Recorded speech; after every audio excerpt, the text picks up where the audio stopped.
Hello everyone, welcome back to chemistry tips and tricks. तो आज हम लोग स्टार्ट करेंगे रैंक बूस्टर सीरीज जे 2026 में एक बहुत इंपॉर्टेंट चैप्टर हाइड्रोकार्बन्स। बच्चे, चैप्टर बहुत इंपॉर्टेंट चैप्टर होता है, इससे क्वेश्चन जरूर से ही पेपर में आता है। और इसके टॉपिक की अगर मैं बात करूं तो इनके जो टॉपिक्स हैं उसके में कंसेप्ट्स बहुत यूज होते हैं।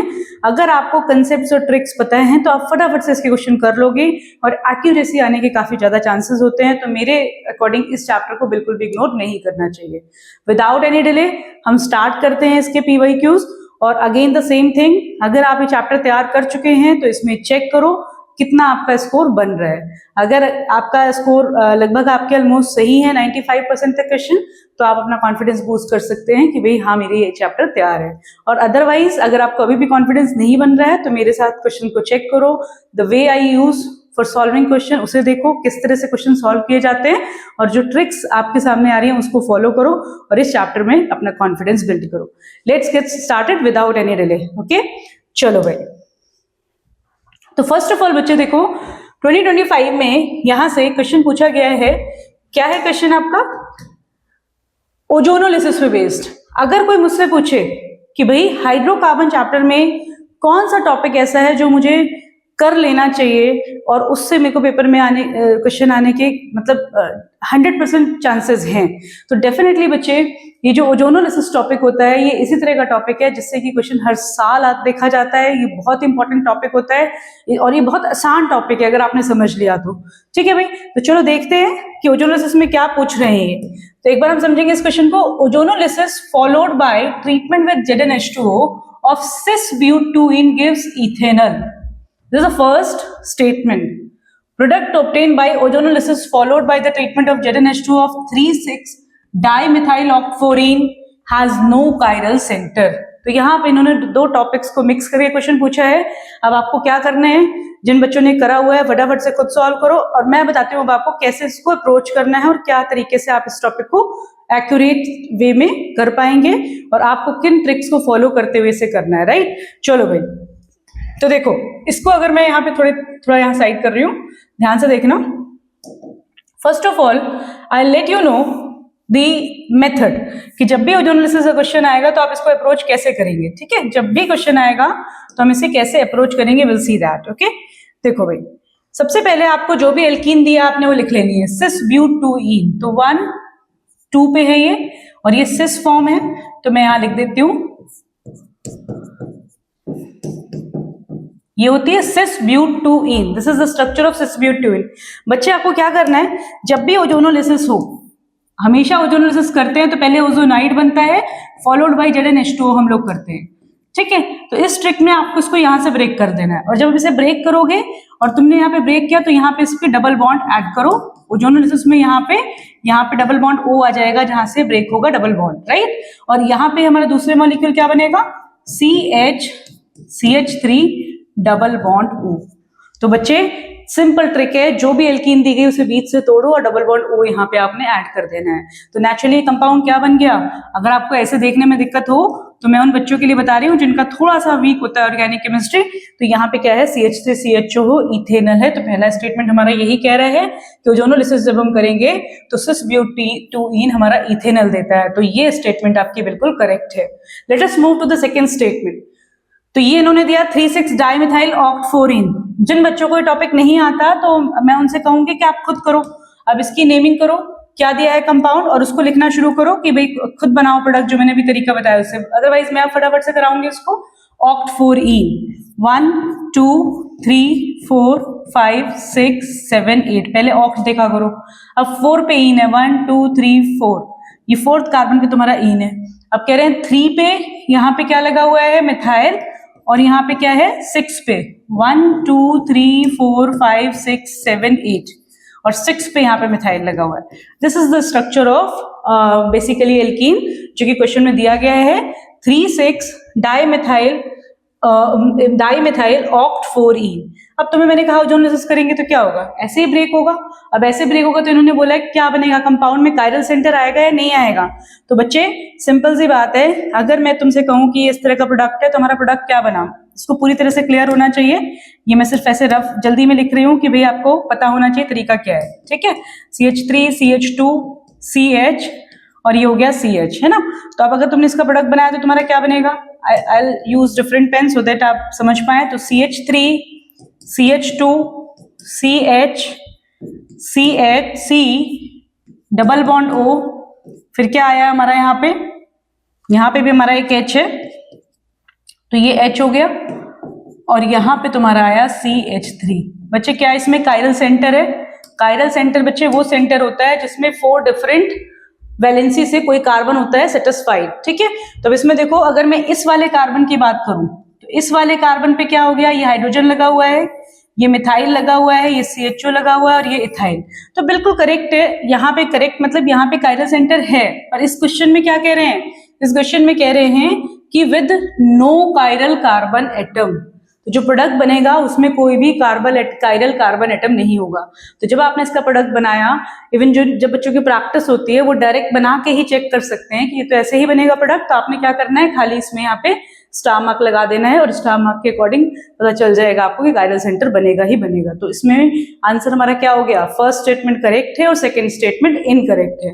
तो आप ऑप्शन चूज करेंगे, first is correct and second is incorrect. क्यों इनकरेक्ट है, क्योंकि इन्होंने यहाँ पे कहा है नो कायरल सेंटर, बल्कि यहाँ पे कायरल सेंटर प्रोडक्ट में आ रहा है। Hopefully clear to all of you. तो ध्यान से देखो इसको और अच्छे से करना है, कोई कंफ्यूजन नहीं होना चाहिए। Let us move to the next question. बच्चे सेकंड क्वेश्चन देखो किस टॉपिक से लिया गया है। पहला क्वेश्चन था ओजोनोलिसिस पे, सेकंड क्वेश्चन ये 2025 के ही क्वेश्चंस में डिस्कस कर रही हूँ। तो इसमें दिया है स्टेटमेंट 1 में neopentane forms only one mono substituted derivative, है ना। तो first of all you should know what is neopentane. तो CH3 CH3 CH3 and CH3, this is neopentane. तो जब तुमने इसका क्या किया, सिंपल अगर मान लो हम इसका सब्स्टिट्यूशन करेंगे तो यहाँ पे सिंस तुम्हारा सबका एनवायरमेंट सेम है तो ये कैसा देगा बच्चे, डेफिनेटली आपका मोनो सब्स्टिट्यूटेड प्रोडक्ट देगा। There is no confusion about it, right, क्योंकि मोनो सब्स्टिट्यूटेड देगा। तो ये बात तो बिल्कुल ठीक है।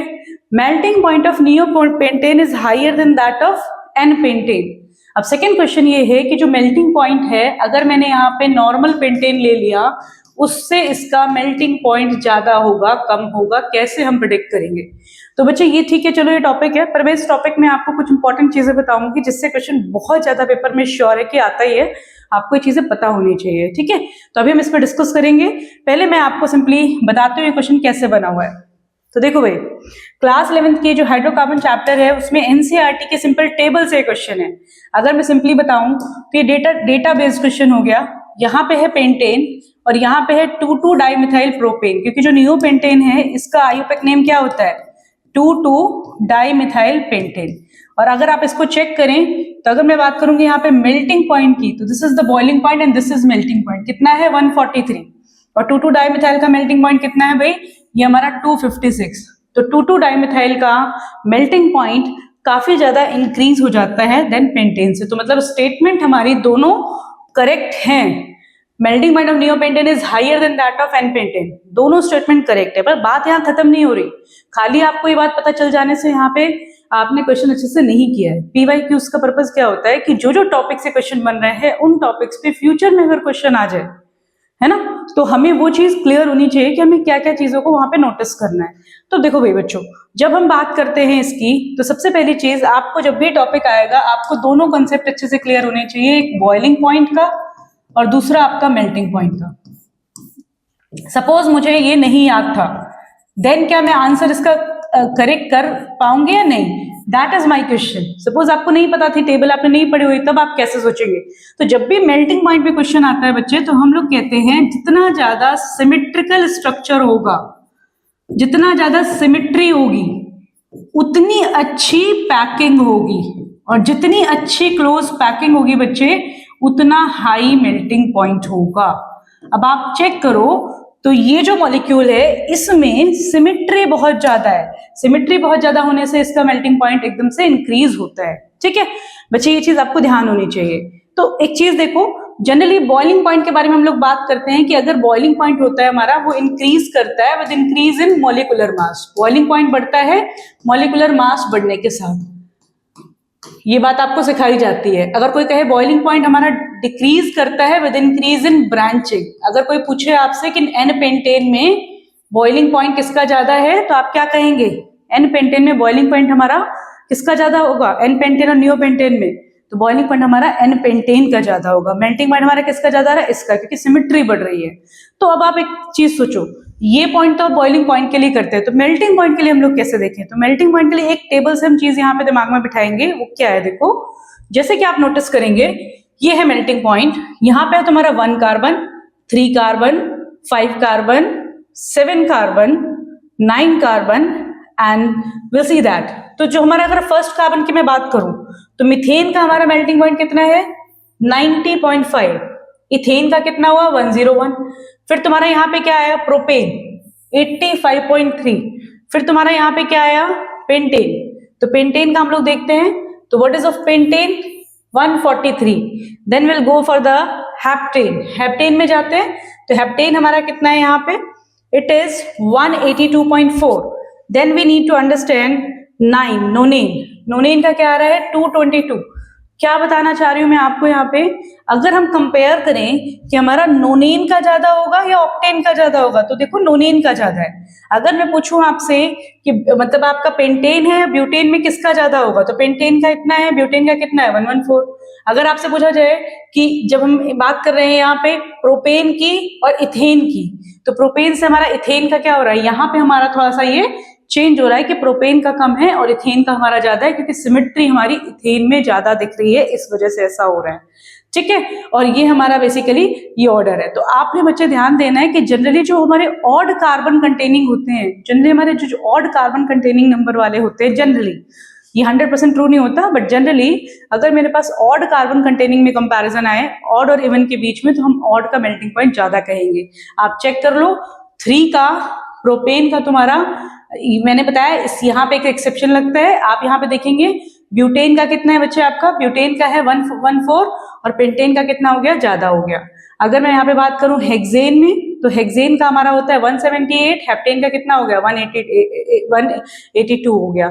अगर मैं ऑक्टेन की बात करूं तो दिस इज 216 और ये हमारा हो गया इतना। या फिर आप डायरेक्ट सोचेंगे कि मैम ये तो बढ़ रहा है, तो बढ़ने में कहीं कहीं इसमें आपको बिहेवियर अलग दिखाई देगा, इसलिए हमें यहाँ पे कुछ कंसेप्ट यहाँ पे बनाने पड़ते हैं, राइट। तो ये कुछ मेल्टिंग पॉइंट से रिलेटेड बातें थी जो आपको नोटिस करनी है, बट ठीक है, मेनली मेल्टिंग पॉइंट के क्वेश्चन हमारे सिमेट्री के टॉपिक से ही सॉल्व हो जाते हैं, राइट। पर ये टेबल ध्यान से देखना, फ्यूचर में भी यहाँ से क्वेश्चन आ सकते हैं। आगे बढ़ते हैं, तो what is the next question. अब ये क्वेश्चन भी 2025 से आया हुआ है बच्चे। इसमें इन्होंने क्या पूछा है? इसमें अगर हम लोग देखें तो हमारा क्या कंसेप्ट लगता है, तो यहाँ ये पूछ रहे हैं the reaction which can not be applied to prepare an alkene by elimination, है ना। कौन सी रिएक्शन नहीं यूज की जा सकती है कि अगर हमें कोई एल्कीन बनानी है एलिमिनेशन मेथड से। तो एलिमिनेशन में बच्चे आपको सिखाया जाता है कि जब मान लो तुम्हारे पास कोई अल्काइल हैलाइड है, ठीक है, और तुम्हारे पास कोई अल्काइल हैलाइड है, जब भी तुम उसकी रिएक्शन एल्कोहलिक केओएच से करते हो, एल्कोहलिक केओएच से करते हो, तो तुम्हारा क्या होता है? H और Br निकल जाता है और तुम्हारा यहाँ पे डिहाइड्रोहेलोजनेशन हो जाएगा and you will gate alkene. ये रिएक्शन आपको प्रिपरेशन ऑफ एल्कीन्स में पढ़ाई जाती है ना। अब उसी को हम अप्लाई करके देखेंगे, पर यहाँ पे हमारे वैसे भी कंसेप्ट क्लियर होने चाहिए। NaOH हमारा बेस की तरह बिहेव करेगा, जो कि हमारा बेस है, तो डेफिनेटली यहाँ पे एक प्रोटॉन है, तो ये हमारा निकल जाएगा और ये हमारा डेफिनेटली एल्कीन देगा, बिल्कुल एल्कीन बनेगा इस केस में। नेक्स्ट देखो, जब हमारा एक्वस के हो जाता है तो एलिमिनेशन की जगह बच्चे क्या होता है? सब्स्टिट्यूशन होता है, देयर विल बी सब्स्टिट्यूशन, तो यानी कि ये नहीं देगा बी। नेक्स्ट हमारा NaOMe, अगेन हमारा एल्कोहलिक आ गया, ये भी हमारा एल्कीन देगा, ठीक है। नेक्स्ट हमारा आ गया ये वाला, बहुत इंपॉर्टेंट क्वेश्चन। आप क्लास 12 अब आपने कर ली है, तो क्लास 12 में अगर आपने देखेंगे तो आपको एल्कोहल फिनॉल, मतलब आप चाहे अभी अपीयर है, मेरा कहने का मतलब तैयारी चली रही है आपकी जेई की, तो यहाँ पे आप देखते हैं बेंजोक्विनोन बनता है, तो benzoquinone is not considered as alkene, ये एल्कीन नहीं है, ये बेंजोक्विनोन है। और इस केस में कॉपर 573 में भी एल्कीन बनाता है। तो हमें यहाँ पे पता चल गया किस किस में हमारा बनेगा, किस किस में नहीं बनेगा। और ये क्या पूछ रहे हैं क्वेश्चन में? The reaction which can not be applied to prepare an alkene, तो डेफिनेटली बी अप्लाई नहीं होगा एंड डी अप्लाई नहीं होगा, तो हमारा आंसर होगा बी एंड डी ओनली। बिल्कुल कंसेप्ट बेस्ड क्वेश्चन है, अच्छा क्वेश्चन रैंक होता है, किया जाता है इसको, और ये आपको क्लियर होना चाहिए। आगे बढ़ते हैं, next question again from ozonolysis, क्योंकि ये क्वेश्चन काफी रिपीट होते हैं बच्चे, ओजोनोलिसिस टॉपिक को बिल्कुल इग्नोर नहीं करना है। Which compound would give 3-methyl-6-oxoheptanol on ozonolysis, कौन सा कंपाउंड देगा 3-methyl 6 ऑक्सोहेप्टेनल। तो फर्स्ट ऑफ ऑल अगर आपको इसका स्ट्रक्चर पता है तो आप काफी क्वेश्चन इजीली कर पाएंगे, पर अभी हम केवल इसको समझते हैं कैसे करना है। 3 पे मिथाइल और हेप्टेनल, मतलब अगर हम देखें तो CH3 CO CH2 CH2 CH CH3 CH2 CH double bond 1 2 3 4 5 6 7।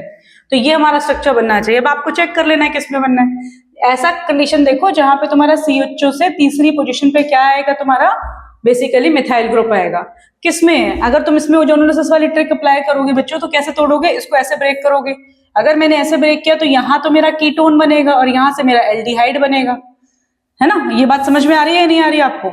अगर मान लो आपके पास कोई ऐसी एल्कीन है, पहले कंसेप्ट सीखो। अगर तुमने इसको तोड़ा तो इसको तोड़ा तो तुम्हारा नेचुरली क्या बनेगा, इसका करने का तरीका समझना है आपको। यहाँ पे तो यहाँ पे तुम्हारा डबल बॉन्ड O आएगा और यहाँ पे तुम्हारा डबल बॉन्ड O के साथ क्या आएगा, H आएगा। तो ये बात आपको क्लियर होनी चाहिए कि जब भी हम तोड़ेंगे तो हमारा कहाँ एल्डिहाइड है, कहाँ कीटोन बन रहा है। अगर आपको ये बात क्लियर है तो सेकेंड्स में आप इसका आंसर कर लेंगे। क्यों? क्योंकि आपको सिंपल अपने कंसेप्ट यूज करने हैं। यहां से अगर मैं इसको तोड़ूं तो मेरा एल्डिहाइड पार्ट मेरा यहाँ पे आएगा। तो 1 2 3 4, हमें 3 पे मिथाइल चाहिए, नॉट पॉसिबल। इसको अगर हम ब्रेक करेंगे तो क्या आएगा बच्चे, 1 और 2 पे मिथाइल आ गया, नहीं होगा। यहाँ पे तोड़ेंगे तो क्या आ गया, 1 2 3। तो yes, this must be the right answer. अगर यहां तोड़ोगे तो कहाँ आएगा, 1 2 3 4 5। तो इसका आंसर हो जाएगा ऑप्शन नंबर 2। हमें पूरे सॉल्व करने की जरूरत नहीं, एल्कीन को ब्रेक करो और ब्रेक करके चेक करो कि किस तरह से आपको बनाना है। आपने इसको तोड़ना है और तोड़ के आप बना लोगे। तो ये जो स्ट्रक्चर है 1 2 3, यहाँ पे जहां मिथाइल होगा तो ये प्रोडक्ट आपका आंसर होगा। ये आपका आंसर होगा। नाम देखो 1 2 3 4 5 और 6 और ये 7। तो ये हमारा स्ट्रक्चर बन गया किसका, ओजोनोलिसिस के बाद। ओके, क्लियर हो गई बात। तो आंसर हो गया इसका 2। नेक्स्ट, तो अगेन द नेक्स्ट क्वेश्चन आपको जो खुद चेक करना है, total number of sigma and pi bonds respectively present in hex 1ene 4ine R। बच्चे सबसे पहले देखा करो कितने कार्बन है, 1 2 3 4 5 और ये 6। 1 पे इन है बच्चे, यानी कि यहाँ पे CH2 होगा और यहाँ पे CH होगा। और 4 पे आइन है, 1 2 3 4 पे आइन है। ये कुछ ऐसा स्ट्रक्चर होगा। तो हम इसको ड्रॉ कर लेते हैं। CH3, ये हो गया C और यहाँ पे हो गया CH2।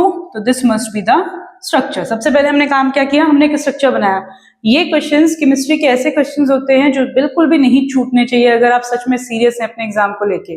ये क्वेश्चन बिल्कुल प्रेडिक्टेड है, गलती होने के चांसेस कम होते हैं, तो इनको आपको बहुत अच्छे से तैयार करना चाहिए, राइट। देखो अब इसको कैसे करेंगे। अब काउंटिंग में बच्चे कई बार गलती करते हैं, इसे ओपन कर लो। 1 2 3, अब यहाँ पे आ गया C, then triple bond, then C, then HH, then we have, अगर स्ट्रक्चर में गलती हुई तो चांसेस है पूरा क्वेश्चन गलत होने के। चलो भाई अब देखते हैं कितने सिग्मा है। 1 sigma, 2 sigma, 3 sigma, 4 5 6 7 8 9 10 11 12 and 13 sigma and how many pi. Pi तो बहुत इजीली आपको दिखाई दे ही गया होगा, 1 2 एंड 3। तो 13 सिग्मा एंड 13 पाई। गलती होने के चांसेस बिल्कुल हमारे मिनिमम हो गए, राइट। 3 ऑप्शन में उन्होंने 3 पाई दिया था। आपको बेसिकली सिग्मा बॉन्ड बनाने में गलती नहीं करनी है। तो ये आंसर है और 2025 में जेई में पूछा गया है। इन क्वेश्चंस को सॉल्व करने का पर्पस यही होता है कि आपको अपना कॉन्फिडेंस बूस्ट करना होता है कि हाँ भाई इस तरह क्वेश्चंस आप आसानी से कर पा रहे हैं। और जब आपका कॉन्फिडेंस बूस्ट होगा कि हाँ आपका कॉन्फिडेंस होगा कि भाई मेरे को ये क्वेश्चंस हो जाते हैं या मैंने इतने क्वेश्चन करेक्ट करे, तो फिर आप एग्जाम में भी उनको करेक्ट करोगे। अदरवाइज आप घबरा जाएंगे कि पता नहीं मैंने तो कभी करा ही नहीं ऐसा क्वेश्चन। तो that is the basically reason we should solve PYQs, है ना। एक तो हमें पता चलता है किस किस एरियाज से आ रहे हैं, दूसरी चीज क्या है कि अगर हम किसी क्वेश्चन को सॉल्व करते हैं तो उससे हमें पता चलता है कि हाँ भाई ये क्वेश्चन मैं कर पा रहा हूँ, मेरे को कॉन्फिडेंस है इसमें और मैं एक्यूरेट ही करूंगा, then only you will get the correct answer. Next question 2025 again, the alkane from below having 2 secondary hydrogen. Secondary hydrogen से क्या मतलब है बच्चे, देखो सेकेंडरी हाइड्रोजन से मतलब क्या है कि ऐसा कार्बन जो कि सेकेंडरी हो और उसके ऊपर हाइड्रोजन लगे हो, सिंपल सी बात। हमें यहाँ पे स्ट्रक्चर्स देखने होंगे। तो क्या दिया है इन्होंने, टेट्रा मिथाइल हेप्टेन। 2 2 हेप्टेन 1 2 3 4, मैं ऐसे लिख रही हूँ जानबूझ के 1 2 3 4 5 6 7। अब इन्होंने कहा है 2 पे मिथाइल है, 2 पे और 2 पे, 4 पे और ये 5 पे, इस तरह का कुछ स्ट्रक्चर है। दूसरा स्ट्रक्चर हमारा कैसा बनेगा, इसको बनाते हैं 1 2 3 4 5 6 हो गया, 2 2 पे हमारे पास ये हो गए और 4 4 पे हमारे पास ऐसे हो गए। ठीक है, तो यहाँ पे हमारे कितने, देखो सेकेंडरी का मतलब बच्चे क्या है, देखो 2 हाइड्रोजन आपको दिखाई देने चाहिए, CH2 होना चाहिए, सेकेंडरी कार्बन होना चाहिए और H2 होना चाहिए। इसमें यहाँ पे भी H है और यहाँ पे भी H है, तो ये आंसर नहीं होगा। यहाँ पे भी 2 केस हो गए जहां HH है, सेकेंडरी हाइड्रोजन है, तो सेकेंडरी हाइड्रोजन हमारा ये भी सेकेंडरी कार्बन है, इसमें है, ये भी नहीं पॉसिबल है, 2 हो गए। अब इसमें कह रहे हैं 2, उन्होंने कहा है केवल 2 सेकेंडरी हाइड्रोजन, यहाँ पे तो 4 हो जाएंगे बच्चे इस हिसाब से, यहाँ पे भी 4 हो गए। आगे बढ़ते हैं, 4 इथाइल 3 4 डाइमिथाइल ऑक्टेन, इसको करेंगे सॉल्व, तो 1 2 3 4 5 6 7 8। अब क्या कह रहे हैं, 4 पे इथाइल है, यानी कि 1 2 3 4 पे मेरे पास इथाइल है, 3 पे और 4 पे डाई मिथाइल है, और एक यहाँ पे मिथाइल भी है और 3 पे भी मिथाइल है। इसमें भी देखो ये CH2 आ गया, ये भी CH2 आ गया, नो, ये भी आंसर करेक्ट नहीं है, तो आंसर हमारे पास डी होना चाहिए। एक बार हम इसे क्रॉस चेक करते हैं कि वेदर इज करेक्ट और नॉट। 2 2 3 3 टेट्रा मिथाइल पेंटेन, 1 2 3 4 5, अभी कह रहे हैं 2 2, ओके, एंड 3 3, 1 2 3 4 5, बिल्कुल करेक्ट आंसर हमें दिखाई दे चुका है। नेचुरली बच्चे देखो इस 4 पे हमारे पास यहाँ पे 2 हाइड्रोजन है जो हमारे कैसे हैं, ये हमारे सेकेंडरी हाइड्रोजन है। अब कोई बच्चा कंफ्यूज हो तो बच्चे ये जो हाइड्रोजन होता है इसमें हमारे 3 लगे हुए हैं हाइड्रोजन, ये 3 हाइड्रोजन है, ये टर्शरी में आएगा, ये भी हमारा टर्शरी हाइड्रोजन कहलाएगा। ठीक है, तो ये टर्शरी हाइड्रोजन नहीं पूछ रहे, they are asking secondary hydrogen कितने हैं। तो सेकेंडरी हाइड्रोजन मतलब कि आपके किसी कार्बन पे जहां पे 2 हाइड्रोजन लगे होंगे उसे हम लोग क्या कहेंगे, सेकेंडरी हाइड्रोजन है। तो बस आपको थोड़ा सा घुमाया है क्वेश्चन में, बट ये हमारा डी आंसर है, जिन बच्चों ने डी आंसर लगाया है वो बिल्कुल करेक्ट है। ओके, तो अप्रोच देखो कैसे करना है इस क्वेश्चन को। नाउ नेक्स्ट क्वेश्चन, तब इन्होंने अगेन इस क्वेश्चन में देखो क्या किया है, 2025 में ही पूछा है, और यहाँ पे एक बहुत इंपॉर्टेंट रिएक्शन ली है अल्काइंस की। देखो बच्चे जब आप अल्काइंस पढ़ते हैं, हाइड्रोकार्बन्स में आपको बेसिकली एल्केन, एल्कीन, अल्काइंस और लास्टली बेंजीन पढ़नी होती है, 4 टॉपिक्स। ठीक है, अगर मुझसे कोई पूछे या अगर कोई टीचर आपको बताएगा तो आपसे पूछा जाए कि अल्काइंस में सबसे इंपॉर्टेंट चीज क्या है, तो अल्काइंस में सबसे इंपॉर्टेंट एक तो उसका एसिडिक कैरेक्टर होता है, और दूसरा इसकी प्रिपरेशन का सेकेंड वाला पार्ट होता है, और तीसरी चीज जो इसकी इंपॉर्टेंट होती है वो हमारी acid catalyse hydration of alkynes है। और इसके अलावा एक और चीज जो काफी इंपॉर्टेंट है वो हमारा इसका पॉलीमराइजेशन होता है। तो 3-4 टॉपिक है बहुत ज्यादा इंपॉर्टेंट है, तो वो आपको जरूर से करने होते हैं। 90% क्वेश्चन आपको वहीं से दिखाई देगा। अब ये क्वेश्चन देखो कहाँ से है, जैसे मान लो तुम्हारे पास अल्काइन है, आपने इसकी रिएक्शन सोडियम से की, तो सोडियम से क्या हो जाएगा, ये क्या करेगा, यहाँ पे ये इथाइनाइड बनाता है, CH नेगेटिव Na+, और ये क्या करेगा, हाइड्रोजन गैस रिलीज करता है 1/2 मोल। ये होती है इसकी रिएक्शन हमारी, सोडियम इथाइनाइड हमारा यहाँ पे बनता है, और बेसिकली हाइड्रोजन का 1/2 मोल रिलीज होता है जब हम इसकी रिएक्शन करते हैं सोडियम के साथ। ठीक है, अब इन्होंने यहाँ पे क्या कहा है, 1 mole of propyne reacts with excess of sodium to liberate 1/2 mole of H2। तो भाई ठीक है, देख लेते हैं करके। यहाँ पे है तो इन्होंने लिया है प्रोपाइन, तो प्रोपाइन में तुम्हें दिख रहा है एक हाइड्रोजन है, आपने इसकी रिएक्शन किससे की, सोडियम से, तो नेचुरली हमारा क्या बनेगा, CH3C ट्रिपल बॉन्ड C, और यहाँ पे हो गया हमारा Na+ प्लस 1/2 H2। तो ये स्टेटमेंट तो बिल्कुल करेक्ट है भाई, कि 1 मोल से तुम्हारा कितना बन रहा है, 1/2 मोल ऑफ हाइड्रोजन बन रहा है। That's okay, this is not at all wrong, this correct answer, तो ये स्टेटमेंट करेक्ट है। अब आगे इन्होंने दिया 4 gram of propyne reacts with NaNH2 to liberate NH3 which occupies. अच्छा, इन्होंने यहाँ पे बच्चे मोल कॉन्सेप्ट को इंट्रोड्यूस किया है, मतलब आपके इसी कंसेप्ट में इन्होंने मोल कॉन्सेप्ट लगाया है। अब हम चेक करते हैं। तो सबसे पहली बात, जब भी ग्राम की बात आ जाए तो सबसे पहले आपने क्या करना पड़ेगा, मोल का मोलर मास निकालना पड़ेगा, कितने मोल है, वो 4 ग्राम का मतलब कितने मोल है। तो प्रोपाइन हमारा स्ट्रक्चर क्या होता है, CH3C ट्रिपल बॉन्ड CH, तो अगर हम इसे ऐड करेंगे तो हमारा मोलर मास कितना आएगा इसका, 12, दिस विल बी 40 ग्राम। अब ये 40 ग्राम इसका मोलर मास आ गया, तो 40 ग्राम है 1 मोल के बराबर, तो 4 ग्राम कितने मोल हो गए, दिस विल बी 0.1 मोल। ठीक है बच्चे, तो 0.1 मोल में पूछ रहे हैं कि अगर 0.1 मोल इससे NaNH2 से रिएक्ट करेगा तो वो लिबरेट करेगा इतने ml एट STP। तो बच्चे भाई पहले हमें प्रोपाइन की रिएक्शन देखनी है कि प्रोपाइन की रिएक्शन अगर हम अमोनिया से करेंगे तो क्या होता है, NaNH2 से करेंगे तो क्या होगा। तो बच्चे देखो इसमें क्या होगा, CH3C triple bond C minus Na plus NH3, ये NH3 गैस निकलेगी जब हम NaNH2 यूज करेंगे। तो आप देख रहे हो कि 1 मोल में कितनी निकल रही है इसकी, 1 मोल निकल रही है अमोनिया गैस। 1 मोल का मतलब होता है 22400 ml STP, है ना। तो अगर 0.1 करेंगे तो कितनी निकलनी चाहिए, 0.1 करेंगे तो आपको यहाँ पे निकलनी चाहिए 2240 ml, और जबकि क्वेश्चन में कितना दिया है 224 ml, तो दिस इज रॉन्ग। अगर यहाँ पे 2240 होता तो ये आंसर, ये स्टेटमेंट करेक्ट होता, तो इसका सेकेंड ऑप्शन रॉन्ग है। ओके, तो फर्स्ट करेक्ट है, सेकेंड रॉन्ग है, तो D must be the right answer. Check करो whether you are able to get these kind of questions, आपने करा है सही या नहीं किया, अगर किया है तो वेल एंड गुड। ठीक है, तो आपकी तैयारी ठीक है। चलो आगे बढ़ते हैं। इनकरेक्ट स्टेटमेंट रिगार्डिंग इथाइन, ये इजी क्वेश्चंस है, इथाइन के इनकरेक्ट स्टेटमेंट बताने हैं, तो इसको देखते हैं। आप इथाइन के बारे में वो सब कुछ पढ़ते ही हैं, तो व्हाट इज इथाइन। ठीक है, अब ऑप्शंस चेक करेंगे।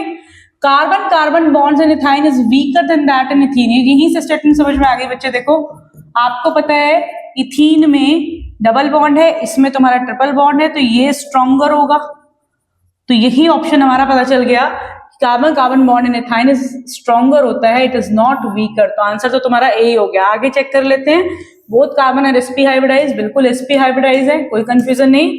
The CC bond in ethyne is shorter than ethane, तो बिल्कुल ठीक है, ट्रिपल बॉन्ड है शॉर्टर होगा, इथाइन इज लीनियर।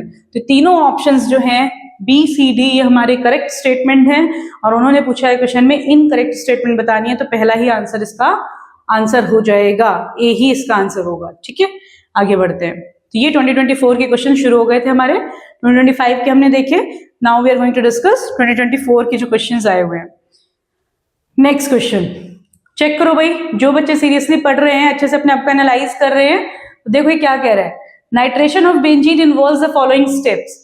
जो नाइट्रेशन ऑफ बेंजीन, नाइट्रेशन कहाँ पढ़ा है आपने बेंजीन की जो इलेक्ट्रोफिलिक सब्स्टिट्यूशन रिएक्शन है वहां पे नाइट्रेशन पढ़ा है, और नाइट्रेशन में तुम्हारा कौन सा इलेक्ट्रोफाइल जनरेट होता है, nitronium ion.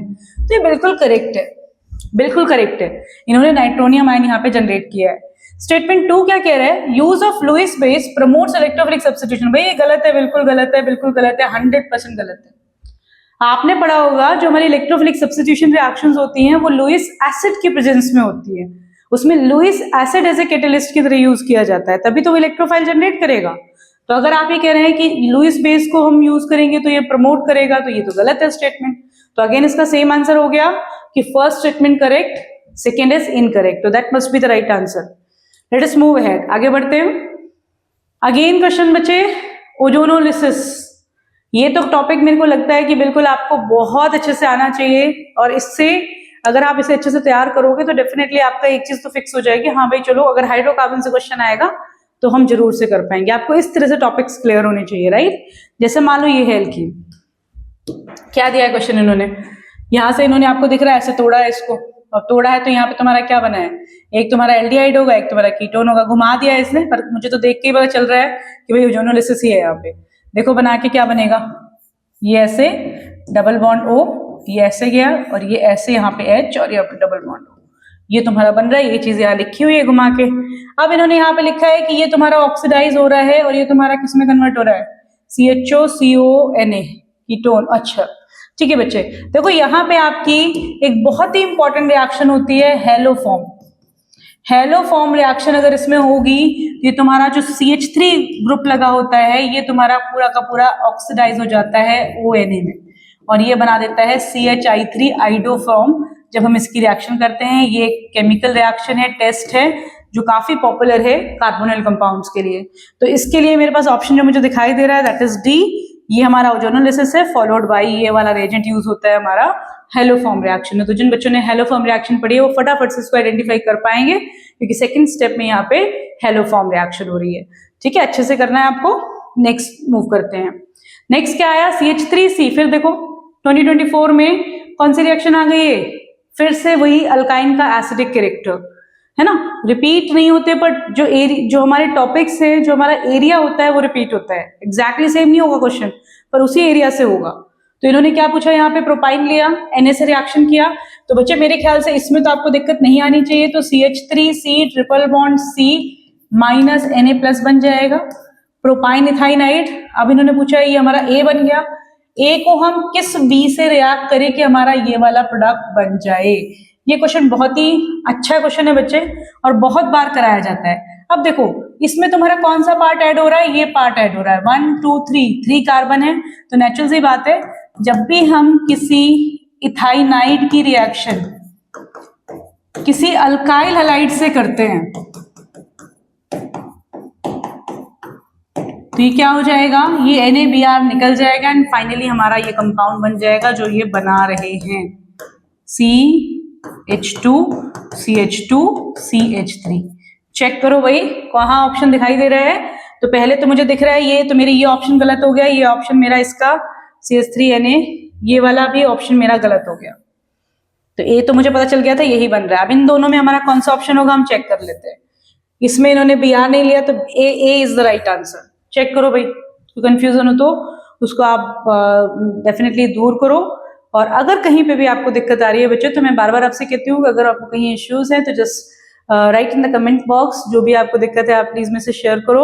Definitely I will provide solution for that, है ना। अगर आपको कहीं कोई इश्यूज है, क्योंकि देखो ऑनलाइन एक ऐसा वे होता है टीचिंग का जिसमें हमें नहीं पता कि कितने सीरियस बच्चों से हम कनेक्टेड है, right. We don't know about that, है ना।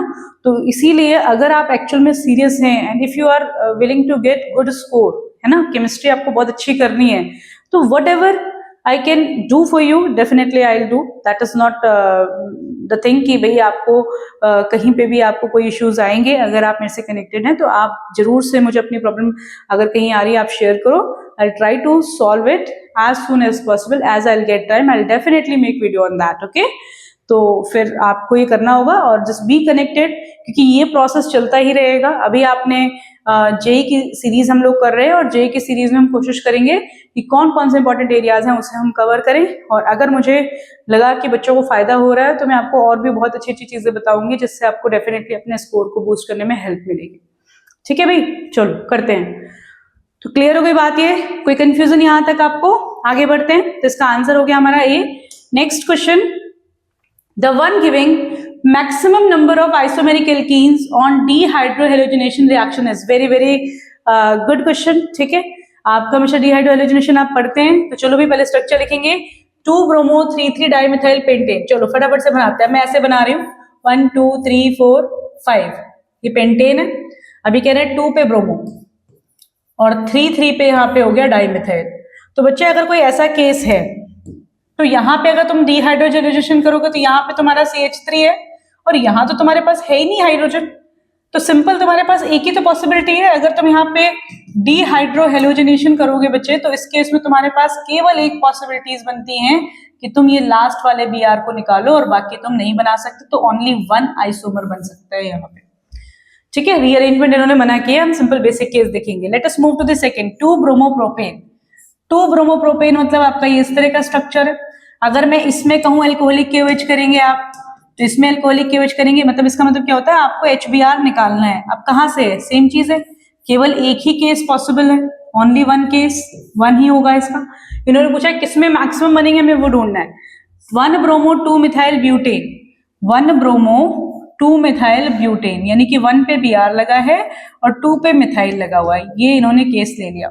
इस केस में बच्चे क्या होगा, अगेन द सेम थिंग, ये H है, ये Br निकलेगा, तो अगेन हमारा यहाँ पे जो प्रोडक्ट बनेगा वो हमारा ब्यूट-1-ene बन जाएगा। देखते हैं ब्यूट-1-ene बनेगा या कुछ और बनेगा। ये ऐसे बन जाएगा 2-methyl ब्यूट-1-ene। तो इसमें भी हमारा एक ही पॉसिबिलिटीज है। अब हमारा आया 2-bromopentane। 2-bromopentane तो अंडरस्टूड है आंसर। अब हमें यही दिख रहा है कि यही लगेगा शायद, क्योंकि सब में 1-1 आ रहे हैं, तो आंसर तो ये तो नहीं होगा। 2-bromo में क्या पॉसिबिलिटीज है, बहुत ही बढ़िया। इसमें हमें साफ साफ दिखाई दे रहा है कि हमारे पास 2 पॉसिबिलिटीज हो गई। एक पॉसिबिलिटी हमारी क्या हुई, 1 2 3 4 5 ये बनेगा, और दूसरी पॉसिबिलिटीज हमारी हो गई कि ये हमारा ये बनेगा। और बच्चे ये तो सिस ट्रांस भी शो करेगा and it will show cis trans. तो ओवरऑल हमारे पास ये 3 आइसोमर्स पॉसिबल होंगे। व्हाट इज, इन्होंने पूछा आइसोमेरिक एल्केन्स कितने बनेंगे, तो आंसर क्या हो गया आपका? किन किन बच्चों ने इसको करेक्ट किया है? जिन्होंने करेक्ट किया है वो कमेंट बॉक्स में मैसेज लिखना मैम क्वेश्चन के बारे में कि करेक्ट, ठीक है? कमेंट बॉक्स में मैसेज करना so that I will gate कि भाई हाँ भाई आप सीरियसली इन सीरीज को चेक कर रहे हैं और उसमें आप अपने आप में इंप्रूवमेंट लेके आ रहे हैं, ठीक है? तो जिन्होंने करेक्ट लिखा आई विल गेट इट कि भाई हाँ आपने डेफिनेटली सीरियस पढ़ाई करी हुई है और आपने सही अच्छे से आंसर दिया है। चलो भाई आगे बढ़ते हैं। क्वेश्चन नंबर ये 2023 में आया हुआ था, आगे बढ़ेंगे। तो नेक्स्ट क्वेश्चन है hydrocarbon X with formula C6H8 uses 2 moles of H2 on catalytic hydrogenation of its 1 mole on ozonolysis। देखो भाई ओजोनोलिसिस कितना फेवरेट है, 2025 में भी, 4 में भी, 3 में भी, हर साल पूछा जा रहा है। अब आप सोचो कि आपको इसको कितने अच्छे से प्रैक्टिस करके जाना है कि केमिस्ट्री में मतलब ओजोनोलिसिस तो आना ही चाहिए, एनी हाउ कोई भी केस आ जाए हम करेंगे उसको। Hydrocarbon X with the formula C6H8 uses 2 moles of H2 on catalytic hydrogenation। बच्चे ये बात मुझे क्या बता रहा है? ये मुझे बता रहा है कि यहाँ पे 2 डबल बॉन्ड होने चाहिए या फिर एक ट्रिपल बॉन्ड हो। अगर मैं मान लेती हूँ सिंपली तो भी हमारे 2 मोल्स यूज हो जाते हैं। आगे चलते हैं, लेकिन ये फॉर्मूला किसका है? C6H8 है यहाँ पे, ठीक है? अभी हम इसको देखेंगे आगे क्या बन रहा है हमारा। ये तो कुछ हमारे किसी से भी मैच नहीं कर रहा है। On ozonolysis X yield 2 moles of methane dicarbaldehyde. Wow, यहां से आंसर हमारा वैसे ही क्लियर हो गया, मिथेन डाइकार्बोल्डिहाइड। बच्चे इसीलिए नॉमेनक्लेचर आपको अच्छे से आना चाहिए। मिथेन डाइकार्बोल्डिहाइड का स्ट्रक्चर क्या होगा? ऐसा, मिथेन में 2 आपने CHO ग्रुप लगाए हैं, दिस इज मिथेन डाइकार्बोल्डिहाइड। तो हाइड्रोकार्बन पूछा है, आप देखो किससे बनेगा? मिथेन डाइकार्बोल्डिहाइड। अब अगर चलो मुझे नहीं पता, मैं इसको ही लेती हूँ, ये कह रहे हैं 2 मोल्स बनते हैं, तो 2 मोल्स हम कैसे बनाएंगे? CH डबल बॉन्ड हो, इसका मतलब ये ऐसे होगा, उल्टा चलते हैं हम लोग इसमें, रिवर्स ओजोनोलिसिस। तो आपको क्या ट्रिक सिखाई जाती है? दोनों के O को हटा के इनके बीच में क्या लगा दो? Double bond. इनके दोनों को हटा के क्या लगा दो? इनके बीच में डबल बॉन्ड। तो ये स्ट्रक्चर कैसा हो गया? ये स्ट्रक्चर हमारा ऐसे करके बन गया। This must be the structure. आप चेक करो क्या ये हमारे ऑप्शन में है? इसका नाम लिख लेते हैं पहले, 1 2 3 4 5 6। तो क्या हो गया इसका? साइक्लोहेक्सा 1,4 डाइईन। चेक करो क्या ये है हमारे पास? यस, बिल्कुल करेक्ट, साइक्लोहेक्सा 1,4 डाइईन। तो मतलब हमारा जो कंपाउंड होगा वो हमारा ये होगा, तभी हमारा अगर हम इसकी ओजोनोलिसिस करेंगे तो हमारा यहाँ से टूटेगा और हमारा ये वाला इसके 2 मोल्स बनेंगे, ठीक है? तो वही ट्रिक पे बेस्ड क्वेश्चन है और अच्छा क्वेश्चन था, तो ऐसा अंडरस्टैंडिंग बेस्ड, तो इसे अच्छे से करो और चेक करो कि आपने करेक्ट किया है या नहीं, ठीक है? आगे बढ़ते हैं। नेक्स्ट क्वेश्चन, ये भी क्वेश्चन अच्छा है बच्चे, 2023 में आया हुआ है। 2023 में थोड़े से अच्छे से स्टैंडर्ड क्वेश्चंस थे। वो पेपर मतलब था जिसमें कि कॉम्पिटिटिव स्पिरिट थी थोड़ी सी कि भाई हाँ बच्चा कॉम्पिटिटिव तैयारी कर रहा है तो उसको इस लेवल की आनी चाहिए अंडरस्टैंडिंग। देखो भी बच्चों, अब ये क्वेश्चन दिया हुआ है, ये पूरा रीअरेंजमेंट पे बेस्ड क्वेश्चन है। जैसे आप देखते हैं ना कार्बोकेटाइन की स्टेबिलिटी, ये उस पे बेस्ड क्वेश्चन है। अगर आपने इस क्वेश्चन को लगाया होगा तो आप फटाफट से इसको चेक कर लेंगे, अगर नहीं लगाया होगा तो आप नहीं कर पाओगे। तो इसमें पहले आप आंसर चेक करो, I am not going to tell anything, आप खुद देखो क्या आना चाहिए आंसर, जस्ट टेक टाइम और इसको पॉज करो और एक बार चेक करो। Till that I will get water, okay? चलो भाई करो।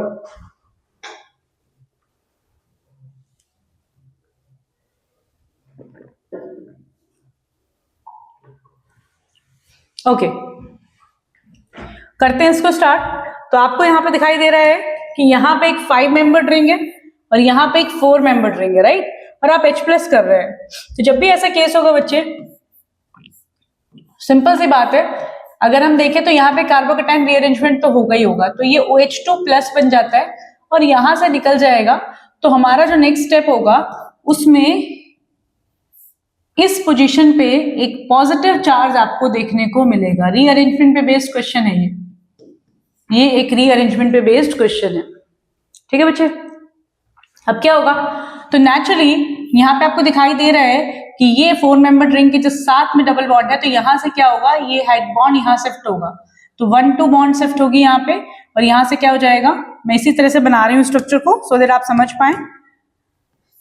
ये ऐसे था, अब ये ऐसे हो गया, और ये हमारा पॉजिटिव चार्ज यहाँ पे आ जाएगा, और ये तुम्हारा ऐसे करके यहाँ पे 5 membered ring as it is है। तो अब हमारी 2 5 मेंबर्ड रिंग बन गई। लेकिन अभी बात हमारी खत्म नहीं हुई। अगर हम इस पे हाइड्रोजन को शिफ्ट करें, 1 2 हाइड्रोजन शिफ्ट करें, तो हमारा क्या केस बनेगा, ये यहाँ चला गया तो पॉजिटिव चार्ज हमारा यहाँ आ जाएगा। तो मैं इसको आगे मूव कर रही हूँ यहाँ पे, तो ये हमारा बन गया 1 2 3 4 5, और 5 से हमारा यहाँ पे पॉजिटिव चार्ज हो गया, और ये हमारी अगेन दूसरी 5 मेंबर्ड रिंग हो गई। देखो भाई, अब वही हो गया कि 5 मेंबर के साथ में है तो यहाँ पे शिफ्टिंग होगी। अब ये बॉन्ड यहाँ जाएगा, अब ये बॉन्ड यहाँ जाएगा तो क्या हो गया, फिर हमारा क्या बनेगा, ये एज इट इज। मैम इसमें तो कितना रीअरेंजमेंट है, यस रीअरेंजमेंट है बच्चे, इसमें हम कुछ कर नहीं सकते, हमें रीअरेंजमेंट जैसा वो कह रहा है वैसा करना पड़ेगा। अब यहाँ पे आ गया हमारा ये। अब इस रिंग को भी हम शिफ्ट कर सकते हैं, मैं ऐसे लिख देती हूँ यहाँ पे 1 2 3 4 5 6 मेंबर रिंग बन गई। अब ये भी तो शिफ्ट हो सकती है, ये यहाँ चला गया तो हमारा क्या हो जाएगा नेक्स्ट,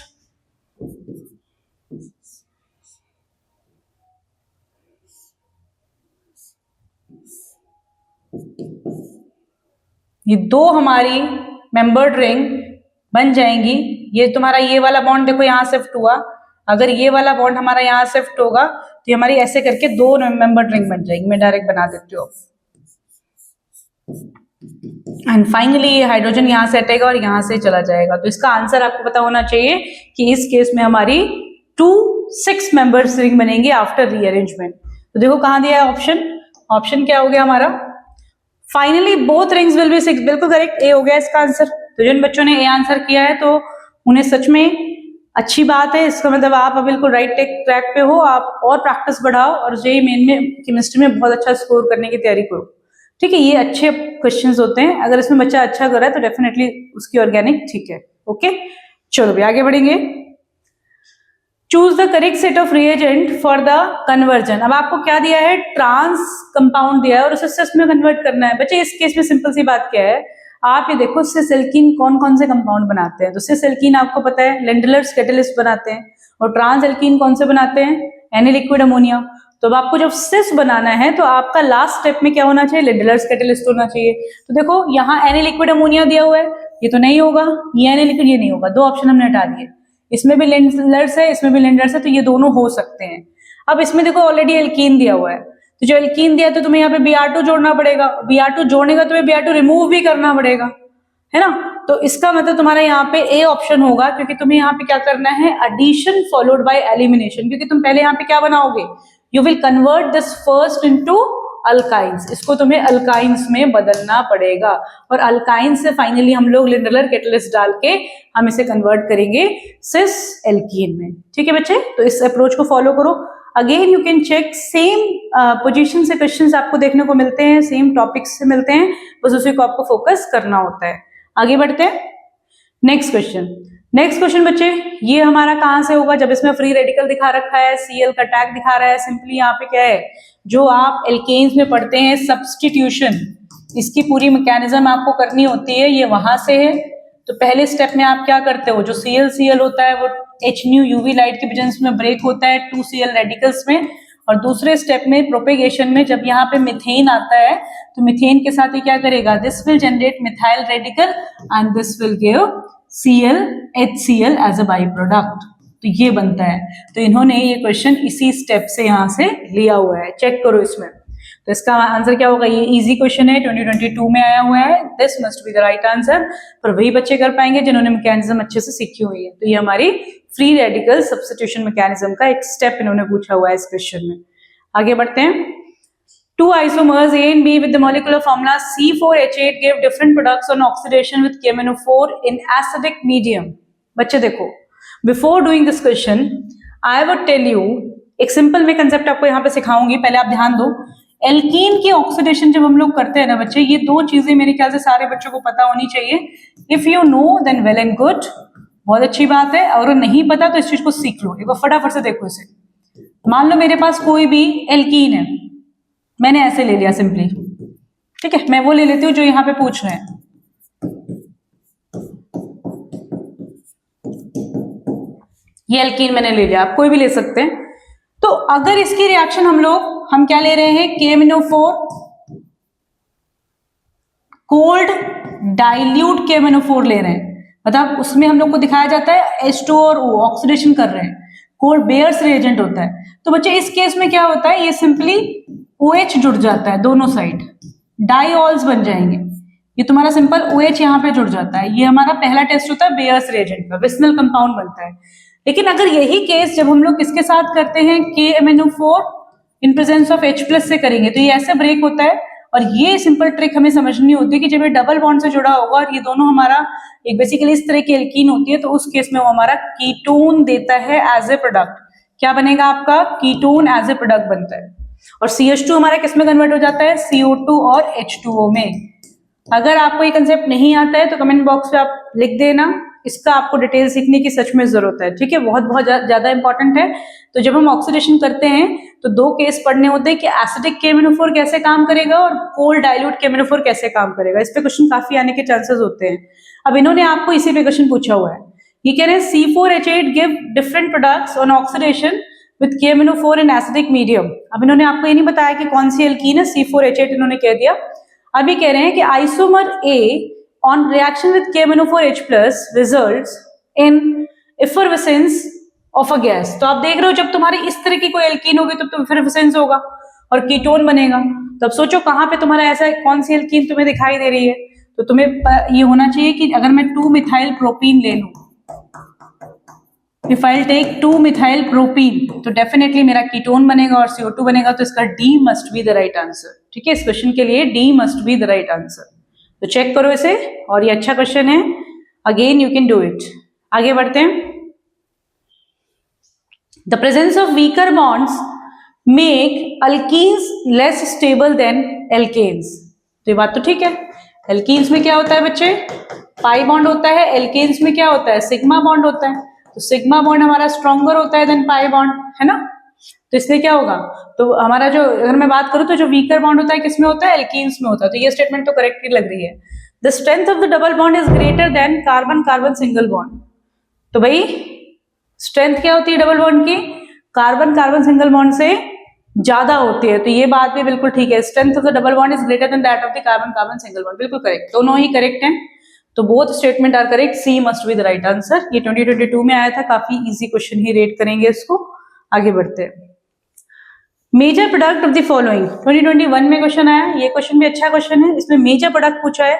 मेजर माइनर प्रोडक्ट्स कैसे होंगे, सबसे पहले आपको देखना है कि इस नाइट्रेशन में किस तरह का हमारा इलेक्ट्रोफाइल बनेगा। तो जब बच्चे ये हमारा कोई कंडीशन ऐसे डबल बॉन्ड के साथ दी जाएगी, तो उस केस में हमारे पास पॉसिबिलिटीज है कि एक बार हमारा यहाँ पे पॉजिटिव चार्ज आएगा और एक बार हमारा यहाँ पे पॉजिटिव चार्ज आएगा, NO2।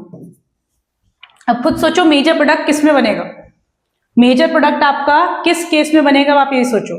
तो सिंपल सी बात है, अगर हम इसमें देखें तो ये सेकेंडरी कार्बोकेटायन है, ये प्राइमरी कार्बोकेटायन है, तो कौन सा ज्यादा स्टेबल होगा, तो स्टेबल हमारा सेकेंडरी होता है। तो this will give major product.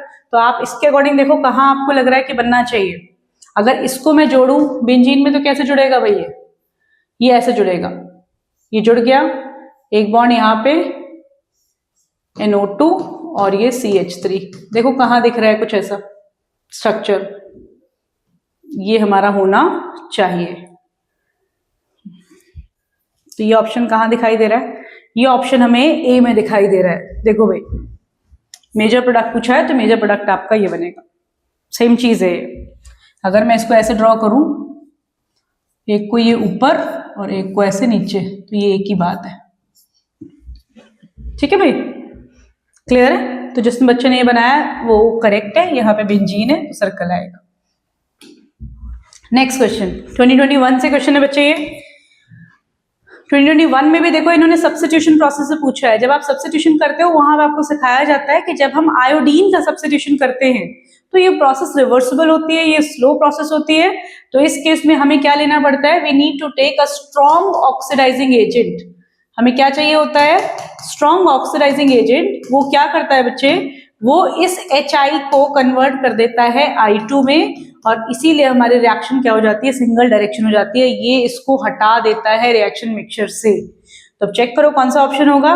तो आपको दिखाई दे रहा है, अच्छा यहाँ दिया हुआ है कॉन्सेंट्रेटेड HiO3, तो ये ऑक्सीडाइजिंग एजेंट है, ये यूज किया जाता है इस रिएक्शन के लिए, राइट। तो इसमें कोई कंफ्यूजन नहीं होना चाहिए, ये इजी क्वेश्चन है और इसे अच्छे से चेक करो।